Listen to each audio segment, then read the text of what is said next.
If you were trapped in a virtual reality death game where one wrong move in-game will kill you in real life, what would you do? You're gonna have to clear 100 levels if you want to free yourself from this beautiful prison. I'm going to break down the mistakes made, what you should do, and how to beat the virtual death game in Sword Art Online. Because Kirito here isn't a buff 5'7" warrior chick that sits inside and plays death games all day. No. That's why you're better off going outside and getting a fresh, healthy round of Raid Shadow Legends. This free-to-play game on iOS and Android and PC will cast you as one of the many long-dead Talarian warriors to be resurrected by Talaria's immortal guardian, the Arbiter, to stop the Dark Lord Siroth in the east. So join millions of players to battle alongside with you, or take on real-life players in PvP battles in the arena, with over 650 completely unique champions to collect from different factions. Because unlike SAO, this game will treat you to the hottest battles that won't cost you your life. And these guys have just released a special buff, blonde-haired MMA and pro wrestling legend character for you to play as Ronda Rousey! And battling as Ronda Rousey means that you'll be able to experience her crazy in-game backstory, with her character taking some inspiration from her background in combat sports. Because this warrior fights with her bare fists, trained since birth alongside her several brothers, and eventually becoming the queen of the arena. Use the special promo code RAIDRONDA to get a bunch of cool shit for leveling up your Ronda! And this month's raids got a bunch of huge new updates with a ton of features, from new champions being added to the mix, as well as some really cool holiday-looking champions for those looking to get into the festive spirit. And the Bastion's even been decorated to look all wintry too, oh so nice. And raids even added a brand new dungeon and the introduction to the Artifact Ascension. So ascend to greatness for you Amazon Prime members out there, because you especially will be able to get exclusive rewards in Raid right now. And new players can use my link or scan the QR code right here to get a free starter pack worth almost $30 and a free champion Virgies, and also this really cool in-game loot. So put on your blonde wig, your feminine wiles, and your Japanese schoolboy attitude and get to gaming! Thank you Raid Shadow Legends for sponsoring this video. Now back to the show! Kirito is your average kid and beta tester for a virtual reality game. On the day of the game's official launch, his sister leaves the house and he enters the game along with everyone else into the virtual world of Sword Art Online. Everyone is excited as hell as they slowly explore the area. However, this guy notices Kirito walking around like he's been here before. He catches up to him and introduces himself as Klein, and finds out that Kirito was a beta tester for the game. Klein begs Kirito to teach him his ways, and Kirito spends the next few hours teaching him how to play the game. Klein then tells him that he has to leave the game for a bit to eat dinner, and that he'll hop back online right after. But that's when he realizes that his dream game is about to turn into his worst nightmare. Klein, weirded out, tells Kirito that there's no option to exit the game, and that's when Kirito realizes that he can't escape the game either. With no way to log out, they're trapped inside this virtual reality world. Klein begins to freak out, but Kirito tells him to chill out, and that this must just be a glitch within the game. But he doesn't realize that the truth could not be more horrifying. Suddenly, they hear bells ringing in the distance, and everyone is teleported back to the center of town, and the game master shows up to tell all of them something shocking. He tells all the players that their virtual reality helmets are working just fine, and that their minds are now locked inside of this world, that it's a feature of this game, and if they die even once in-game, they'll be dead in real life. And if anyone tries to take off their helmets in the outside world, this will cause the safety feature of their helmets to instantly turn off and fry the brain of the player inside, killing them for good. And that unfortunately, over 200 players' families have tried to remove the player from the game, and all the players died.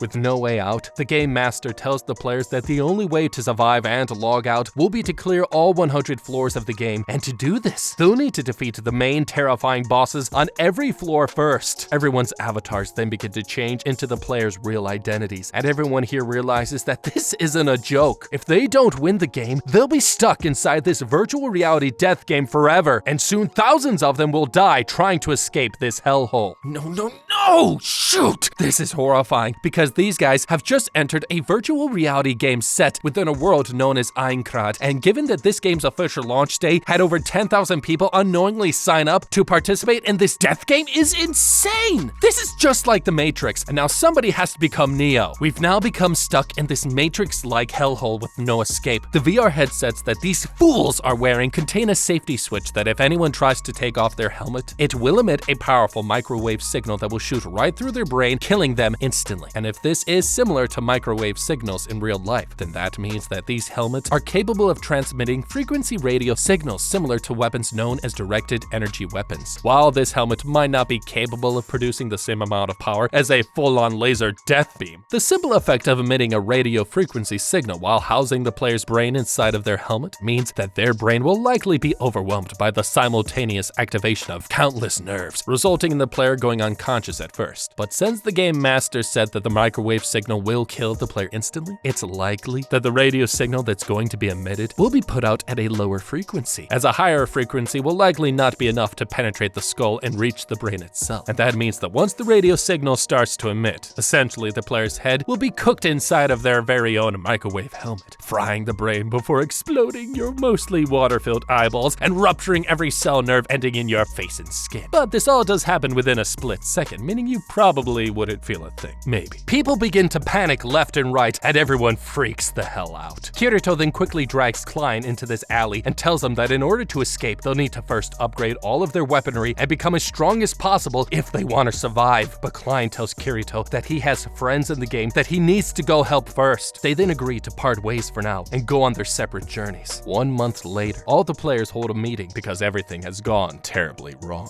No one since the game has begun has been able to clear the first floor, and over 2,000 players have already died. But this blue-haired guy says that his guild has finally managed to discover the location of the first floor boss. If they kill the boss, they'll manage to make it on to the second floor. Everyone then teams up, and Kirito then partners up with this mysterious girl, Asuna. Blue-haired guy then takes out a guidebook of the game, detailing all of its enemies. He says that this book was written and left behind by an ex-beta tester as a sign of goodwill. Hint, hint. He then reads the guidebook out loud and goes over the enemy boss, its powers, and what horrors they should expect. The next day, the raid group sets out to the boss's lair, entering through this dark door, and they discover the most terrifying enemy yet. The battle begins as blue-haired guy leads his squad to take out all of the minions. They corner the boss, but blue-haired guy gets too cocky and decides to face this monster by himself, and that was his biggest mistake. Suddenly, all the players see the boss monster reveal a different weapon than the one that was detailed in the player guidebook. Shock and terror rolls across Kirito's face, and he yells out to everyone to retreat, but it's too late. The boss monster nearly kills blue-haired guy and sends him flying back. Before he dies, he reveals to Kirito that he was also a beta tester too, and declines to be saved, wanting revenge. Kirito leads the rest of the team to try on a new tactic against this boss, and they manage to defeat him once and for all. What? This was supposed to be an easy win. This was supposed to be an easy thing to do, and now it's turned out to be a gruesome bloodbath. And the terrifying thing is that these guys were super naive to assume that everything detailed within this player guidebook was 100% accurate. Now I get it, not everyone would believe that the guidebook is 100% accurate. But really, they should have been more cautious. They got too confident that everything was going exactly as the guidebook said. They should have held back some, and because of this, many of them died. If the guidebook in the first place was solely written based on the beta tester's experience in the game in beta, then they should have accounted for a percentage of human error in the recordings, and they should have also assumed that not everything written in the player guidebook would have been 100% accurate to begin with. And to state the obvious, things can change from a beta to the final version of the game. The problem here is that the monster didn't take out the weapon that Kirito expected, but a different weapon. And the weapon that the boss used to slaughter these players was different than the one that he used in the beta game. And this has huge implications, because that means that all the intricacies of the game that they could have expected now have the possibility of being different, which is kind of a duh thing to think about, really, if you really think about it. The game creator just literally announced that this thing has now turned into a real-life death game, meaning Kirito and everyone here going forward needs to expect the unexpected, because they were woefully ignorant from the get-go. Blue-haired guy got way too cocky and sealed his fate when he decided to not use his boy band entourage to help him out or use them as a meat shield, because they were literally standing right behind him. And because of that, literally, blue-haired guy deserves whatever VR hell this game sends him to. The group begins cheering for a job well done, but this guy was watching Kirito during the battle and blames Kirito for blue-haired guy's death and says that he must be an ex-beta tester since he didn't act like the rest of them. He knew how to defeat the boss and didn't tell the group beforehand about the special weapon that he had. He's responsible for the deaths of everyone here. Kirito then begins to laugh and reveals that not only was he an ex-beta tester, but but he was the only one in the beta who managed to clear all 100 levels and beat the game. The group is horrified at how much Kirito knows and calls him an outright cheater, but Kirito then says that he doesn't cheat games, he beats them. He then tells everyone that he's the top G around here and leaves. Some months later, Kirito gets convinced to join a guild called the Black Cats, and despite being a solo player and being racked with incredible emotional guilt, he accepts their offer, not realizing that everyone he teams up with here will be brutally murdered before the week's end.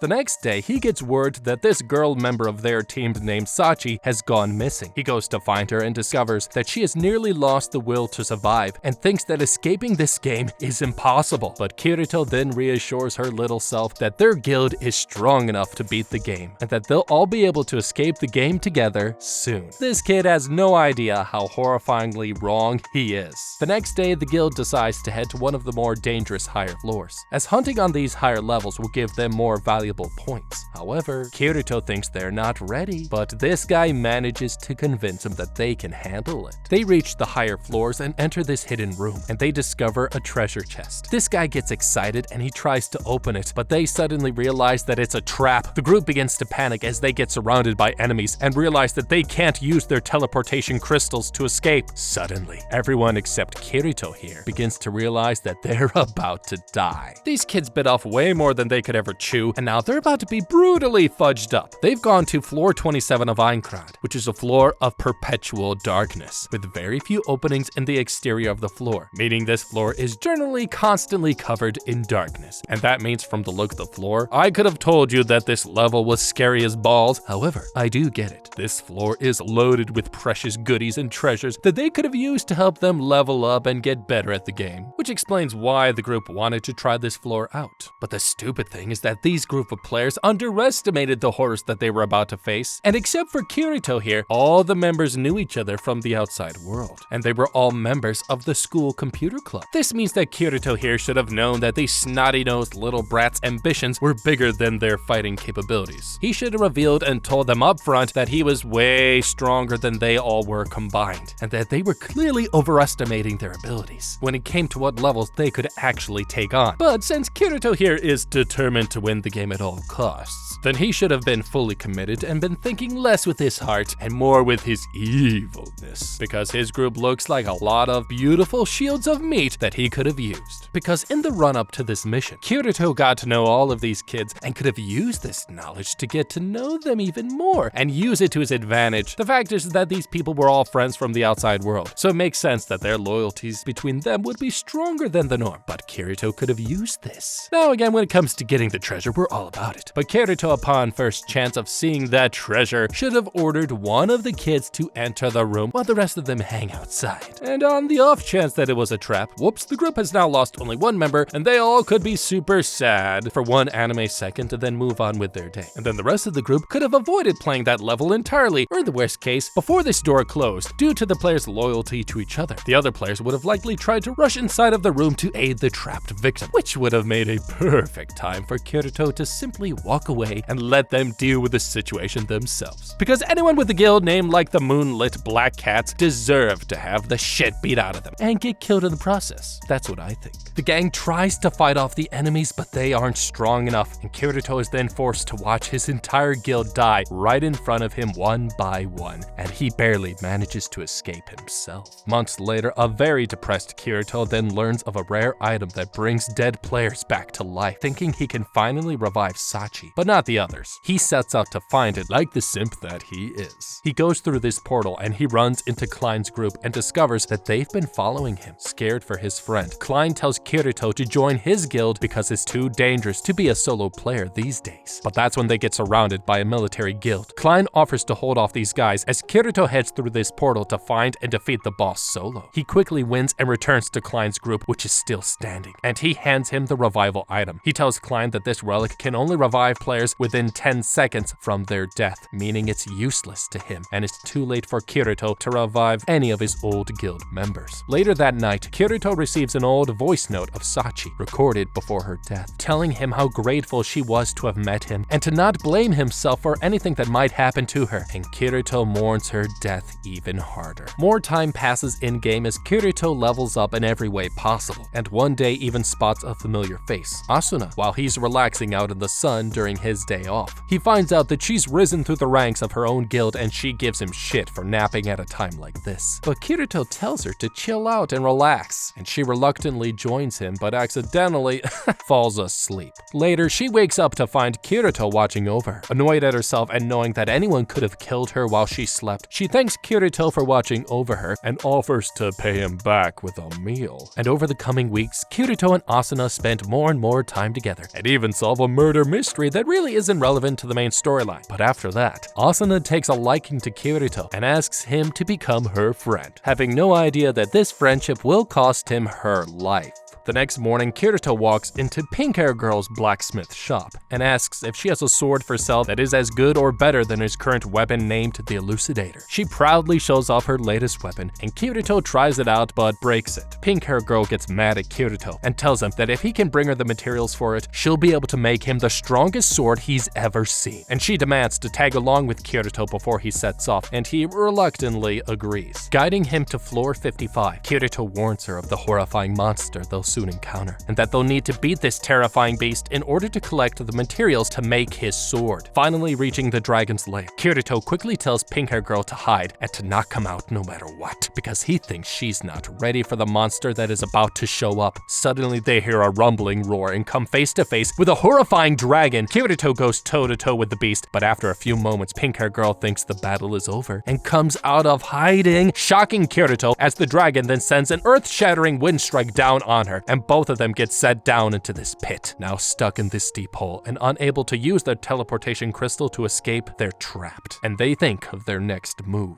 Okay, this is insane, because what these kids have found themselves up against was the Floor 55's boss, known as the White Worm, a dragon capable of producing a rare mineral inside of its body. So when it has to go drop a Lincoln log, it basically poops out a rare material that can be used by blacksmiths to create some sweet swords. This is why Pink-Hair Girl and Kirito are here. Pink-Hair Girl clearly underestimated this dragon's capabilities, because the truth is that this creature could not be more horrifying, because as we've just seen, this monster is capable of using its claws, firing attacks of freezing breath, and a blizzard attack among many other things. The fact is that Kirito correctly assumed that judging from Pink-Hair Girl's demeanor and overall persona, yeah, she was a major liability to bring along. And she did nothing but give Kirito more responsibilities to look after, and she didn't even have the decency to shut her big mouth and listen to Kirito's orders. However, he needs her, as obtaining the crystal is only possible with a master blacksmith present in a party. Therefore, Kirito, my good man, I would have suggested that you think long-term and should have brought along a third unsuspecting member for the trip. As much as Pink-Hair Girl is an annoying liability, her skill makes her invaluable at the moment. But bringing along a third member along with him could have meant that Kirito could have used this person as a distraction for the dragon and use him or her as a shoot of meat when the time came. Kirito could have easily promised part of the dragon's crystal to the third member from beforehand as promised payment. But of course, this third party member would have never reached that stage, as he would have been dead before that ever happened. In fact, Kirito, if he wanted to be super upfront, he could have advertised a dragon hunting party to the commoners and each floor's adventuring guild, and could have easily recruited 4 to 5 people to his hunting party with the promise that each person would get a portion of the crystal harvested from the dragon. There would have been plenty to go around. I mean, if you look from here, there was a lot of rare important dragon shit. This would have given Kirito more than enough shields of meat to use and distract the dragon when the time came for it, since it likely would have at some point flown down to the surface to take a bite out of these people, and that is when Kirito could have attacked it at a closer range. And in case you haven't noticed, Kirito is way stronger than any of these players, so even if some of the players within his dragon party were to survive the whole dragon attack, Kirito could have simply killed these lower level players after killing the dragon, this way ensuring that no news of player murder would ever reach back down to to the other floors, and the fact is that he is in an isolated area, and that means despite his player cursor turning orange after committing murder, this would only be temporary, and would go back to green in no time, meaning he could have just waited it out on floor 55 until the coast and his player cursor was clear. And let's not forget pink hair girl. Kirito could have simply threatened to kill her until she made his sword, and then could have killed her anyways afterwards. But then again, pink hair girl is friends with Asuna, so that's probably a bad plan. Scratch that. Out of options for now, the two decide to make camp for the night. The next morning, pink hair girl sees Kirito digging, and he discovers the special dragon's medal that they were looking for. But they quickly realize that there's an awful lot of these things around here. They quickly realize that this isn't just a hole. This is the dragon's nest, and the two hitch a ride on the dragon that suddenly comes down to greet them. Later back at town, pink hair girl crafts Kirito's new badass weapon. He offers to pay her, but she says that all she wants is to be Kirito's exclusive personal blacksmith from now on. Kirito agrees, and now with a new weapon and some new help, he prepares to take on more of the game's terrifying levels. 2 years go by and more deaths have occurred, and the players of Sword Art Online have begun to grow desperate. But some players have even begun to give up, stating that the world they live in is just as good as the real one. Kirito, still a solo player, continues to try and defeat the game's higher levels, and one day he spots and catches a rare rabbit in the woods. Killing it, he brings it back to town and bumps into Asuna, the only one in town who has leveled up all of her cooking points, and the only one who can actually make the bland food in the world they live in taste good. She offers to cook it up for Kirito, so long as she gets half of the meal. But little does Kirito know that Asuna has other intentions. At dinner, she pretty much forces Kirito to stop playing solo and to join her into becoming a party of two. Kirito, knowing the horrors of what happened to his first party, reluctantly agrees. And that was a big mistake. The next morning, the two meet up and prepare to take on another level. But suddenly Asuna's bodyguard from her guild shows up. Turns out he's been secretly following her. The bodyguard, known as Creepy Face, demands that Asuna come back to the guild with him. But Kirito stops him and challenges him to a duel, stating that Asuna can go with whoever she wants. The battle occurs, but however, it's over in a matter of seconds. Kirito easily defeats Creepy Face and sends him home packing, but he unknowingly made a new enemy that will soon try to kill him. Kirito and Asuna eventually reach floor 74 and battle their way through the level, with Asuna being way more capable than any of Kirito's old teammates. They finally reach the boss room, and Kirito says that they should be safe if they only take a small peek into the room, readying their teleportation crystals in case shit goes south. They open the doors, but that's when they come across the most horrifying beast, a Minotaur. The two retreat just outside and try to plan their battle tactics. However, they suddenly spot Klein and his party, and they are stunned to find Kirito in a party with a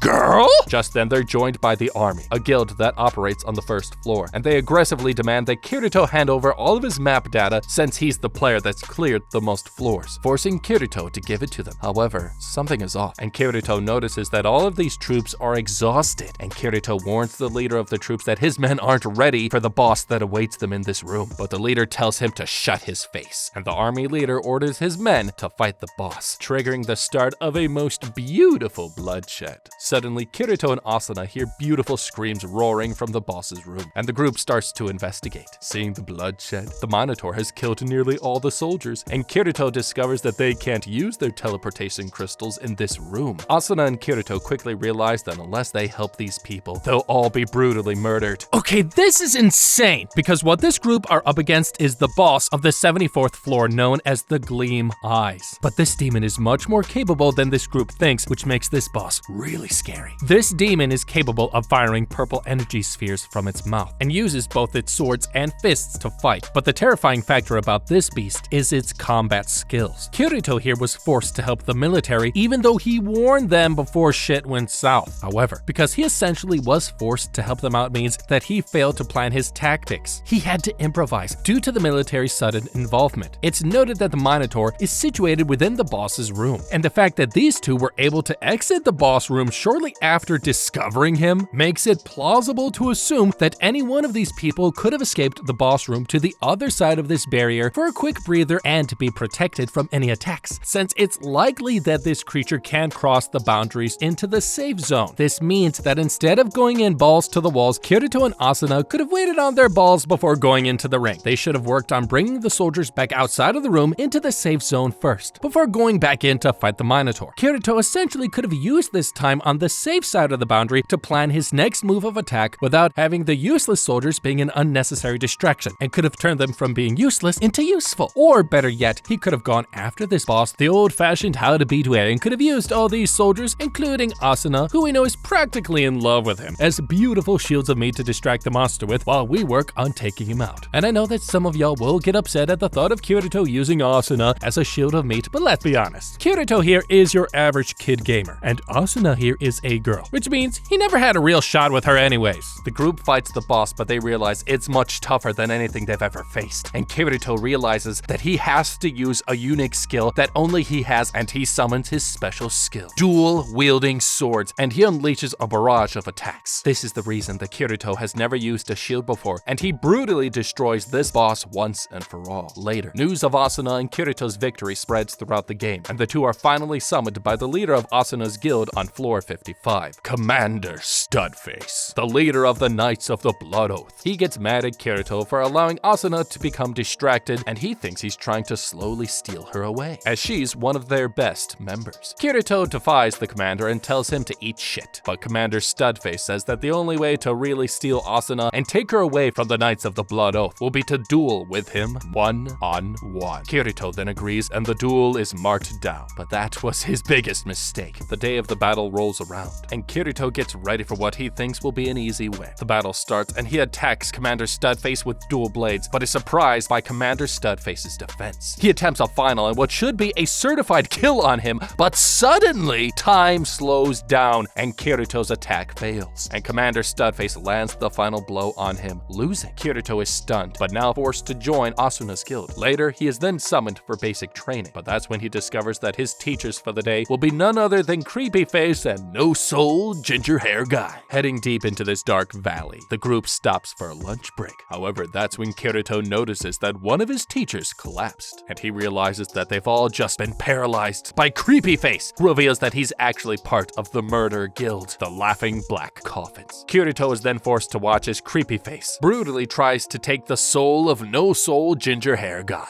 murdering him in front of Kirito's eyes. Okay, I mean, you kinda asked for this one, Kirito. Really, you really did. How could Kirito have never expected to be screwed over by a dude that he embarrassed in front of his babe earlier? In reality, he should have assumed that, judging by Creepy Face's creepy face, this guy obviously was giving off glasses guy energy. Which means from the get-go, Kirito should never have blindly accepted food supplied by him. But this does beg the question, how did the guild, the Knights of the Blood Oath, let this murderous psychopath slip past them? Are they really that desperate? Because he was already a part of another guild, the Laughing Coffins, an unfortunately infamous player guild within the game that exists solely to kill other players within the game. And paralyzation is a common method that this death guild uses on their victims before they brutally torture them to death. You kinda think the Knights of the Blood Oath would have some sort of background check on their people. Also, because Sword Art Online mimics real-life flora to an extent, it's safe to say that these two were paralyzed by some sort of tetrodotoxin, an extremely potent poison most commonly found in marine animals, which works by interfering with the transmission signals from the nerves to the muscles, leading to paralysis of the muscles in the body. The fact that something like tetrodotoxin is the likeliest option is due to the geography of where the Knights of the Blood Oath are stationed, floor 55, a floor notable for its diverse flora and fauna with mountains, hilly fields, snow, deserts that are all spread out throughout this floor. This makes the likelihood that Creepy Face could have gotten access to this poison through the fish more likely than not. Kirito was way too carefree with his attitude towards Creepy Face. We all know Kirito is overpowered, but he was overpowered to the point of being stupid. He shouldn't have trusted him as fast as he did, especially when the dude literally looked like the creepiest piece of shit anybody has ever seen. The writing was already on the wall for this one. This is why if you ever duel in front of a girl and win, you better finish the job and put the loser out of his misery then and there. Creepy Face prepares to kill Kirito when suddenly Asuna shows up out of nowhere to save him, having secretly followed them. She gets Creepy Face down on his knees and thinks he's surrendered. But just then, Creepy Face grabs a nearby sword and is about to murder her when Kirito manages to save her, killing Creepy Face once and for all, and losing his left hand in the process. The two then hug it out, and Kirito then asks Asuna if he can stay at her place for the night. Stunned by his boldness, she says yes, and Asuna thanks Kirito for saving her with another meal. And then the two have a hubba of a good time, if you know what I mean. Asuna then proposes that they take a break from the front lines for a bit, but Kirito one-ups her and suggests that they get married. Weeks later, the two adjust to living a quiet life down in one of the more peaceful floors, and they are wandering around this forest when they spot a little girl in the distance, and they think she may be lost from her parents. But something is off, and they realize that the little girl has no in-game cursor above her head. Unlike all the other players in the game, suspicious, they take her back to their house to look after her, and later discover that her name is Yui, and she has no memory of where she came from and why she was alone in the forest. With more questions than answers, they decide to cut their honeymoon short and take this little girl back down to the first floor to look for her parents, back down to the level where this nightmare first started. Heading down to the first floor, they run into the army extorting a group of children, and then Asuna shows them who's boss. But suddenly, the little girl starts reaching for the sky, and she mutters the phrase, "everyone's hearts." Suddenly, a loud hissing white noise erupts through the world, and the little girl faints. They take Yui to the local orphanage that looks after all the kids in the game. Suddenly, the army's second in command enters the orphanage, Silver-Haired Lady. She thanks them for putting the army in their place earlier, and asks them for their help, revealing to them that over the years the army guild has become corrupt as hell, and has started sending members to their deaths on higher floors. The massacre they witnessed with the army on floor 74 was all because of a rogue general, and this same general has now lured her second in command deep under this town's basement to die. Silver-Haired Lady begs these two for their help to save her friend, and they agree, but Yui insists on joining them as well. The group heads deep underground and discovers Silver-Haired Lady's friend, still alive and trapped within a safe zone, as he calls out for them. She runs to him through the corridor when all of a sudden, Kirito realizes that this is a horrifying trap. He saves Silver-Haired Lady from getting brutally murdered as they stand off against a new enemy boss whose level is too high for them to see, and they prepare for battle once again. Okay, this is terrifying, because the fact is that this group is up against an enemy whose level is so dang high they can't even see it. This means that they have no shot against this creature, and this means that it's likely just as strong as the bosses on floor 90 and above. The Fatal Scythe is an extremely powerful boss and is able to kill anyone with just one blow from its scythe if it does it right, and prefers to attack from the shadows, which explains how it tried to attack Silver-Haired Lady from the shadows as she was running. Now, while in reality they can't do much at this point unless they pull off some Deus Ex Machina type of thing, wink wink, Kirito and Asuna should have used Silver-Haired Lady because she was the one asking them for help, and they should have used her as an opportunity to strengthen guild relations between Knights of the Blood Oath and the military. Hear me out now. Asuna is way up there on the totem pole in terms of her position within the Knights of the Blood Oath guild, which means instead of the two of them going down to help Silver-Haired Girl like the two knuckleheads that they were, Asuna, due to her power and position in the guild, should have asked her guild's help on this matter. Also, Silver-Haired Lady is no grunt. She's actually the second in command of the military, which means that it is very likely that she too could have ordered or convinced her own guild to join forces with the Knights of the Blood Oath in saving this one member. And with both forces teaming up, this would have strengthened the relations between the military guild that Silver-Haired Lady belonged to and the Knights of the Blood Oath, which overall would have improved all of the players' chances of getting out of this hellhole alive, due to the fact that everyone's better working together. I know I rarely say that, but in this case, it's true. The gang realizes that there is no way to beat this boss until Yui steps in front of them, and Kirito realizes that she's not just an NPC, she's an immortal object, and she destroys the boss with a single fatal blow. Yui's memories are then finally restored, and she explains to the two how the game's system is run by the Cardinal program, and that she was a feature of the game that was meant to aid the player's mental state throughout. However, when Sword Art Online officially launched 2 years ago, the program banned her from interacting with anyone, and she was forced to watch everyone lose their minds. She then explains that Kirito and Asuna were the first people that she saw who felt joy since the game began, and so she set out to find them. However, using her program to save Kirito and Asuna just now means that the Cardinal program knows where she is, and it begins to erase her from the game, effectively killing her. Kirito quickly uses the nearby computer to digitally save Yui's soul inside of this in-game item. Later, the two receive a message from Commander Studface, telling them to return to the front lines for one of the most important battles they'll ever face. But they have no idea that this will be the final battle that they ever do. Commander Studface informs them that he needs every soldier available to save a 20-man team that recently has disappeared down in a boss's lair, and the two agree to help him. The next day, everyone gathers to join the fight, even Kirito's old friend Klein and Bald Guy. They head down into the dungeon but discover that the room is empty, but Kirito knows that this isn't all there is, and he readies his sword. Suddenly, the horrifying boss drops from the ceiling. It's a Skull Reaper. It annihilates dozens of players instantly, one shot killing everyone nearby. It's a horrifying bloodbath. But Kirito and Asuna figure out a way to fight the monster together, and they turn the tide and help lead the troops to victory. The group beats the Skull Reaper, but dozens of men have died, and suddenly, Kirito notices Commander Studface's health hasn't gone down one bit, and he thinks it's mighty sus. He attacks him and then discovers that he's an immortal object. And everyone here finds out that Commander Studface is actually the creator of Sword Art Online, and he is the final boss of this game. Suddenly, he paralyzes everyone around him and challenges Kirito to a final duel. If he wins, he'll beat the game, and everyone here will go free.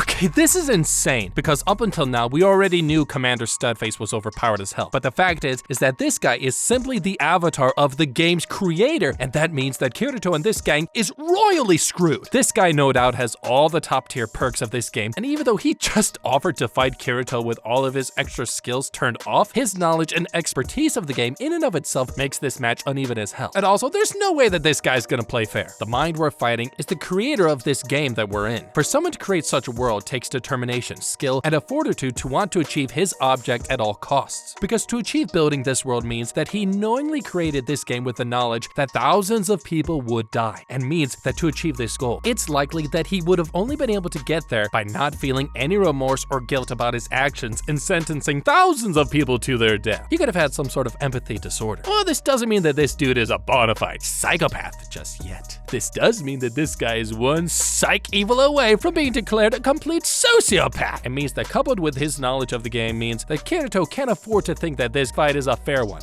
Oh no, it's not. Even if Commander Studface disables all of his powers to fight him, this fight will never be fair. Kirito accepts the duel and the two battle it out. However, Kirito is powerless against this god and is about to get killed when suddenly Asuna saves his life and dies. The game's creator then tries to murder a heartbroken Kirito, but his plucky attitude and spirit refuses to die, and he takes Commander Studface down with him, and they then disappear. Suddenly, Kirito wakes up in the middle of nowhere and sees Asuna alive and well, along with Commander Studface, and they see his true identity for the first time. He politely introduces himself as Kayaba and reveals that these two have actually won the game, meaning that soon the entire world of Sword Art Online will shut itself down forever, logging out the remaining players left alive and allowing them to return to the real world. Kayaba then disappears, and Asuna finds out Kirito's real name, and she tells him to come find her when they wake up. Suddenly, Kirito, known in the real world as Kasato, wakes up, and he realizes that he's now back in the real world. Weak and muscle-less, Kasato slowly walks out of the hospital, determined to find his bae once again, proving that when it comes to young love, they will do nothing to find their bae. Hey guys, thank you so much for watching the video. Leave a comment down below, let us know what you like about it and what you didn't like about it, and as always, don't forget to like and subscribe.